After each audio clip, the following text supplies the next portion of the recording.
সকাল সকাল রিনাদি কিন্তু সবজি কাটছে, এদিকে আমি চা খাচ্ছিলাম, সবারই প্রায় চা খাওয়া হয়ে গেছে। তারপরে দেখো লাউটা কাটবে, লাউ ঘন্ট করব। লাউটা ছিল বুড়ো লাউ, পরশু দিন এনেছিল, কিন্তু রিনাদি বললো দে আমি বীজগুলো ফেলে দিই, লাউটা কেটে দিই, নষ্ট করবি কেন।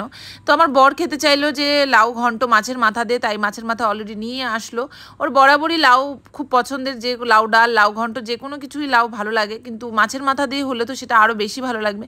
আমি জানি না কেমন লাগবে, কিন্তু চেষ্টা করবো মায়ের মতন করার। তাই ফোন করে মার থেকে শুনে নিলাম লাউ ঘন্টটা কীভাবে করে। এদিকে রিনাদি কিন্তু কাজ করে চলে গেল, আমি এদিকে মাছের মাথা ভাজা বসিয়ে দিয়েছি, এদিকে পেঁয়াজ আর আদা লঙ্কাগুলো কেটে নিচ্ছি।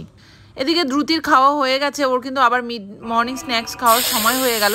তার আগে এমনি লাউ ঘন্টটা বসিয়ে দিলাম। এদিকে মার মতন কথা মতন আমি রান্না করছি, কিন্তু তেজপাতা দিতে ভুলে গেছি, পরে দিয়েছি। যাই হোক পেঁয়াজ কুচনোগুলো দিয়ে দিলাম। পেঁয়াজ কুচনোটা একটু লাল লাল করার জন্য কিন্তু আমি লবণ ব্যবহার করি। এই লাউ ঘন্টে যদি তোমরা ধনেপাতা ব্যবহার করো তাহলে কিন্তু রান্নার স্বাদটা আরও দ্বিগুণ বেড়ে যায়, কিন্তু কি করব আমার কাছে ধনেপাতা ছিল না।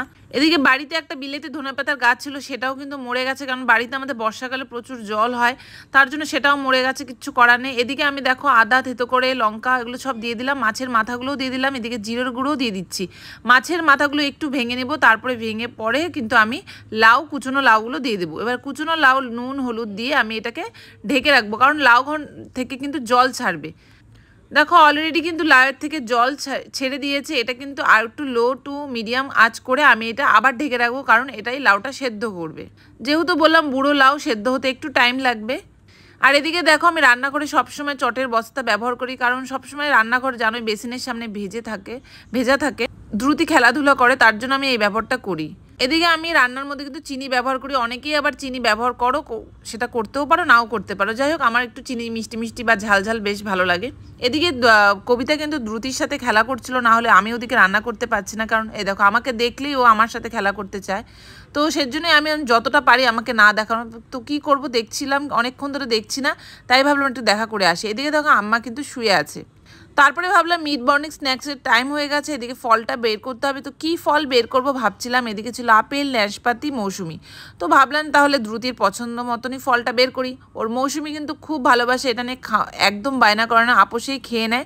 তাই আমি কিন্তু সবসময় চেষ্টা করি যে খাওয়ার আধা ঘন্টা আগে ফ্রিজ থেকে যে কোনো জিনিস বের করে রাখা, সেটা আমরাই বা ছোটরা যে কেউ খাক, আমি সবসময় নর্মাল টেম্পারেচারে এনে খাওয়ার চেষ্টা করি।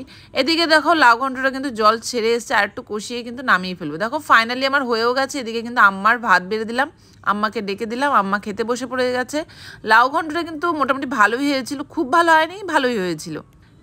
এটা যদি কচি লাউ হতো বা ধনেপাতা দিতাম তাহলে কিন্তু আরও ভালো হতো। তাই আম্মাকে জিজ্ঞেস করছিলাম যে কেমন হয়েছে, তো আম্মা বলছিল ভালোই। তো বলছিল ভাতটা তুই বেশি দিয়ে দিচ্ছি, আসলে বুঝতে পারিনি। তো যাই হোক তারপরে শ্বশুর শাশুড়ি এসেছিলো, তো জাম্বুরা নিয়ে এসেছিলো, এটা তোমরা অনেকে বাতাবি লেবু বলো, তো যে যাই এক একজন এক এক নামে বলো, তো যাই হোক কোনো ব্যাপার না। এদিকে দেখো দ্রুতি কিন্তু আমার সাথে জাদু খেলা খেলছে, এখন নতুন খেলা শিখেছে জাদু লেবু দিয়ে। তো যাই হোক কবিতা এদিকে জাম্বুরা মাখছে, আমি বললাম হাত জলে, তো তুই খাইয়ে দে, আর হাত মাখাবো না, কারণ দ্রুতিকে আবার খাওয়ানোর টাইম হয়ে গেছে, রান্না করতে হবে। পুঁটি মাছ এনেছিল সাথে, তো ওই খাইয়ে দিল, কিন্তু ওরও হাত কিন্তু পরে অনেক জ্বালা করেছিল, সাবান দিয়ে বরফ দিয়ে ধোয়ার পরেও কমেনি।